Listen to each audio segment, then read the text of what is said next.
Hello friends, সবাইকে welcome জানাই নতুন একটি ভিডিওতে। এই মুহূর্তে সবথেকে গুরুত্বপূর্ণ যে খবরটির দিকে নজর রাখবো, বিগ ব্রেকিং যে নিউজের দিকে নজর রাখবো, সেটি হচ্ছে স্কুল সার্ভিস কমিশনের চাকরি বাতিল মামলার সুপ্রিম কোর্ট আপডেট।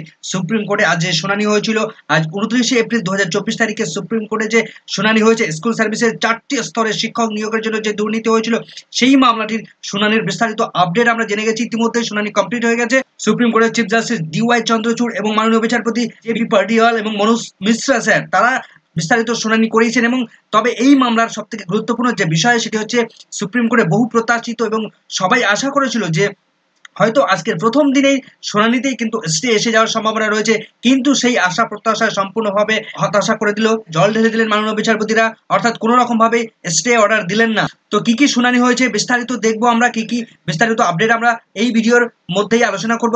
বিস্তারিত শুনানির বাংলা ব্যাখ্যা আমরা করে নেবো এই ভিডিওর মধ্যে। তো চলুন বন্ধুরা, কোনো রকম স্কিপ না করে শেষ পর্যন্ত দেখতে থাকুন। ভিডিওটি ভালো লাগলে অবশ্যই একটু লাইক এবং কমেন্ট করে দেবেন। চ্যানেলটিতে নতুন হলে অবশ্যই একটু সাবস্ক্রাইব করে রাখার অনুরোধ রইল। পাশে থাকা বেল আইকনটি অবশ্যই অন করে রাখবেন পরবর্তী ধরনের নিত্য নতুন আপডেট পাওয়ার জন্য। তো চলুন বন্ধুরা, ভিডিওটি শুরু করা যাক। তো আজকের শুনানির একদম শুরুতেই যে বিষয়টা দিয়ে শুরু হয়েছে, হাইকোর্ট যেটা অর্ডার দিয়েছিল যে সিবিআই যদি মনে করে যে সুপার নিউমেরিক পোস্ট কিসের কাদের নির্দেশে তৈরি হয়েছিল এবং কেন তৈরি হয়েছিল, প্রয়োজনে সেই ক্যাবিনেট যারা মন্ত্রী রয়েছেন বা ক্যাবিনেটে যারা রয়েছেন তাদেরকে প্রয়োজনে জিজ্ঞাসাবাদ করতে পারে। তো এই বিষয়টা উত্থাপন করার সঙ্গে সঙ্গে মাননীয় বিচারপতি DY চন্দ্রচূড় মহাশয় তিনি কিন্তু এই যে ক্যাবিনেট মন্ত্রী বা ক্যাবিনেট যারা রয়েছেন নেতা মন্ত্রীদের, তাদেরকে কিন্তু কাস্টাডিতে নিয়ে ইনভেস্টিগেশন করার উপর সম্পূর্ণভাবে স্থগিতাদেশ দিয়ে দিলেন। অর্থাৎ তাদের উপর তদন্ত, তাদেরকে কাস্টাডি নিয়ে কোনো রকম ভাবে তদন্ত করা যাবে না, অর্থাৎ সেই অর্ডারটির উপর সম্পূর্ণভাবে স্থগিতাদেশ দিয়ে দিলেন। তো এই সুপার নিউমেরিক পোস্ট তৈরি করা হয়েছিল ক্যাবিনেটের সিদ্ধান্ত অনুসারে, সেটা শোনাতে মাননীয় বিচারপতি তিনি প্রশ্ন করেন যে হোয়াট ইজ দ্য অবজেক্টিভ, এই অবজেক্টিভ কি রয়েছে এই সুপার নিউমেরিক পোস্ট তৈরি করার জন্য। তখন রেসপন্ডেন্টরা তারা দাবি করে যে এই সমস্ত ইললিগ্যালিটিস, যে সমস্ত নতুন করে ইললিগাল ভাবে চাকরি দেওয়ার জন্য এই সমস্ত সুপার নিউমেরিক পোস্ট তৈরি করেছিল ক্যাবিনেট মন্ত্রীর দ্বারা।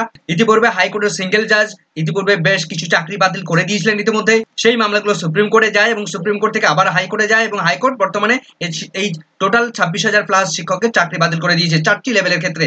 মুকুল রোহতগি স্যার তিনি তখন বলেন যে এমন কিছু এমার্জেন্সি তৈরি হয়নি, যে সমস্ত ক্যান্ডিডেটদের চাকরি বাতিল করা হয়েছে তাদেরকে প্রত্যেক ক্যান্ডিডেটকে জিজ্ঞাসাবাদ না করে প্রত্যেককে চাকরি বাতিল করে দেওয়া হয়েছে। চিফ জাস্টিস মহাশয় তিনি বলেন যে সিবিআই যে রিপোর্ট দিয়েছে সেখানে আমি দেখতে পাচ্ছি যে 952 জনের কথা উল্লেখ করা রয়েছে, সেখানে ওএমআর সংক্রান্ত ইস্যু রয়েছে, ওএমআর এর প্রবলেম রয়েছে। তখন এরপর চিফ জাস্টিস প্রশ্ন করেন যে ওএমআর ডিস্ট্রয় করে, এরপর অভিযোগ নিয়ে আসা হয় যে ওএমআর সম্পূর্ণভাবে স্কুল সার্ভিস কমিশন তারা ডিস্ট্রয় করে ফেলেছে।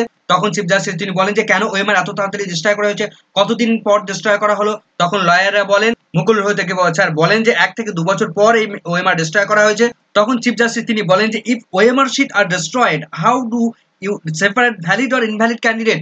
অর্থাৎ যেখানে ওএমআর শিটকে ডিস্ট্রয় করে দেওয়া হয়েছে সেখানে ভ্যালিড কে ক্যান্ডিডেট রয়েছে এবং ইনভ্যালিড কারা ক্যান্ডিডেট রয়েছে সেগুলোকে আমরা আইডেন্টিফাই করবো কি করে।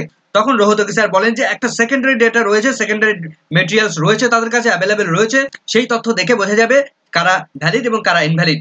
তখন মাননীয় চিফ জাস্টিস তিনি মন্তব্য করেন যে যদি যেখানে দেখা যাচ্ছে যে ভ্যালিড এবং ইনভ্যালিড ক্যান্ডিডেটকে পৃথক করা যাচ্ছে না, সেখানে হয়তো হাইকোর্ট এমন কিছু খুঁজে পেয়েছে যেখানে এই মামলাটির হয়তো ভিতরে অনেক কিছু রয়েছে যেগুলো আমরা বিস্তারিত শুনানি করতে চাই। চিফ জাস্টিস তিনি আরো বলেন we want some factual clarity, we will have to here the matter. যেখানে টোটাল 25,000 যে সংখ্যাটা, সেই সংখ্যাটা একটা বড় একটা বিগ অ্যামাউন্ট, বিগ একটা নাম্বার। সেখানে ভ্যালিড ক্যান্ডিডেট এবং ইনভ্যালিড ক্যান্ডিডেট এই দুটোকে অ্যাপয়েন্টমেন্ট, এই দুটো বিষয়ের অ্যাপয়েন্টমেন্টকে সম্পূর্ণভাবে পার্থক্য না করতে পারাটাও কিন্তু একটা বিগ একটা ইস্যু হয়ে দাঁড়িয়েছে। তো হাইকোর্টের এই অর্ডারের উপর সম্পূর্ণভাবে স্থগিতাদেশ চাওয়ায় মাননীয় বিচারপতি চিফ জাস্টিস তিনি বলেন they stay not even the mirror server দেয়ার।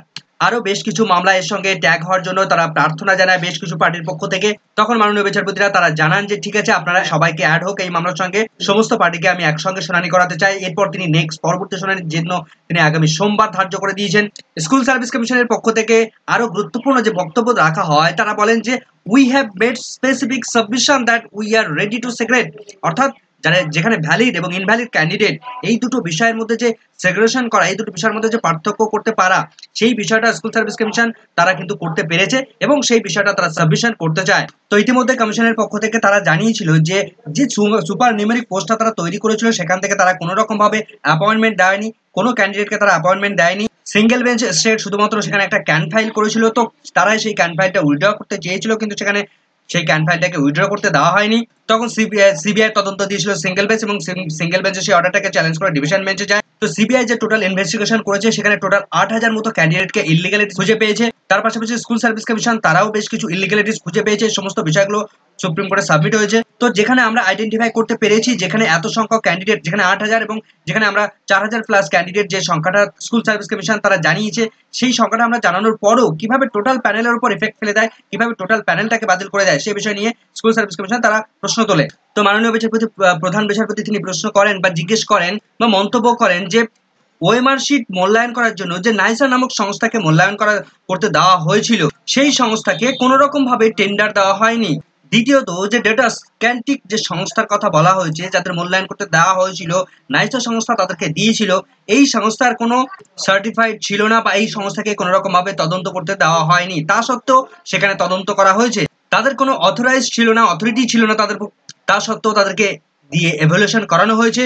অর্থাৎ সম্পূর্ণভাবে একটা আনঅথরাইজ সংস্থাকে দিয়ে মূল্যায়ন করা হয়েছে, এবং ওএমআর শিট সম্পূর্ণভাবে যেটা অবৈধভাবে, যেটা সম্পূর্ণভাবে ইলিগাল একটা প্রসেস, যার ফলে অরিজিনাল যে ওএমআর শিট, সেই original OMR sheet school service কমিশনের কাছে থাকার কথা, সেগুলো স্কুল সার্ভিস কমিশনের কাছে নেই, সেগুলো সম্পূর্ণভাবে নষ্ট করে ফেলেছে তারা। সেই সঙ্গে তার যে অরিজিনাল স্ক্যান কপি, সেইগুলোও তাদের কাছে নেই। তো সেখান থেকে সিবিআই যারা এই নাইসা সংস্থা থেকে যে তথ্যগুলো উদ্ধার করেছে, যে ওএমআর শিটগুলো উদ্ধার করেছে, সেখান থেকে কারা ভ্যালিড এবং কারা ইনভ্যালিড, সেগুলোকে কিভাবে আইডেন্টিফাই করা যাবে, কিভাবে তাদেরকে সেগ্রেট করা যাবে, সে বিষয়ে কিন্তু গুরুত্বপূর্ণ প্রশ্ন থেকে যাচ্ছে। এই যে সমগ্র প্রসেসটার উপরেই কিন্তু ইনভ্যালিডিটি রয়েছে, ইলিগ্যালিটি রয়েছে। তার কারণেই হয়তো হাইকোর্ট এই সমগ্র প্রসেসটার উপর এফেক্ট ফেলেছে, সমগ্র নিয়োগ প্রক্রিয়ার উপর এত বড় একটা সিদ্ধান্ত নিয়েছে। এখানে আমাদের দেখতে হবে অ্যাকচুয়ালি কারা যোগ্য এবং কারা অযোগ্য ক্যান্ডিডেট, দুটোর মধ্যে পার্থক্য আমাদের করতে হবে। স্টেটের পক্ষ থেকে এই বিষয়টা বলা হয়েছে যে যে সমস্ত নেতা মন্ত্রীরা বা যে সমস্ত ক্যাবিনেট যারা রয়েছে, তাদেরকে তদন্ত করতে যদি এই মুহূর্তে দেওয়া হয়, সিবিআই যদি তাদের কাস্টাডিতে নিয়ে যদি তদন্ত করে, তাহলে এই সময় লোকসভা ভোট চলছে, তাহলে সেই লোকসভা ভোট এখানে হ্যাম্পার হবে। তো তাদেরকে যাতে এই মুহূর্তে সিবিআই তদন্ত থেকে অব্যাহতি দেওয়া যায়, তার জন্য কিন্তু তারা প্রার্থনা জানিয়েছিল। তো এইটুকুর বাইরে কিন্তু স্টেটের পক্ষ থেকে এই সমস্ত ক্যান্ডিডেটদেরকে কিভাবে চাকরি থেকে বাঁচানো যাবে, সেরকম কোনো মন্তব্য বা সেরকম কোনো স্টেপ স্টেটের পক্ষ থেকে তারা কিন্তু নেয়নি। যে সংস্থার কর্ণধার, যাকে এই ওএমআর এর বরাদ দেওয়া হয়েছিল, সঞ্জয় বনসওয়াল, তিনি একজন অ্যাকুয়াস পার্সন। তো অ্যাকুয়াস পার্সনকে কিভাবে এই ওএমআর এর বরাদ দেওয়া হয়েছে মূল্যায়ন করার জন্য, সেই বিষয়েও কিন্তু প্রশ্নচিহ্ন তোলা হয়েছে। বিকাশ রঞ্জন ভট্টাচার্য মহাশয় তিনি এই সময় বলেন যে টোটাল বিষয়টার মধ্যে ক্রপটেড বিষয় রয়েছে, টোটাল বিষয়টার মধ্যে ইলিগ্যালিটি রয়েছে, সম্পূর্ণ প্রসেসটাই ভুয়ো প্রসেস, সম্পূর্ণ ইলিগ্যাল ভাবে নিয়োগ প্রসেস কমপ্লিট করা হয়েছে। টোটাল যে 25,000 শিক্ষক অশিক্ষক কর্মী টোটালটাই ভাবে ইলিগ্যাল ভাবে নিয়োগ করা হয়েছে এদেরকে। এখানে কেউই, কোনো বিচারপতি কিন্তু সেগ্রিগেট করতে পারবেন না কে ভ্যালিড ক্যান্ডিডেট, কে ইনভ্যালিড ক্যান্ডিডেট। তারপরে এই ভ্যালিডিটি এবং ইনভ্যালিডিটির মধ্যে কোনো রকম ভাবে রেকর্ড নেই, যে রেকর্ডগুলো দেখে তাদেরকে পার্থক্য করা যাবে।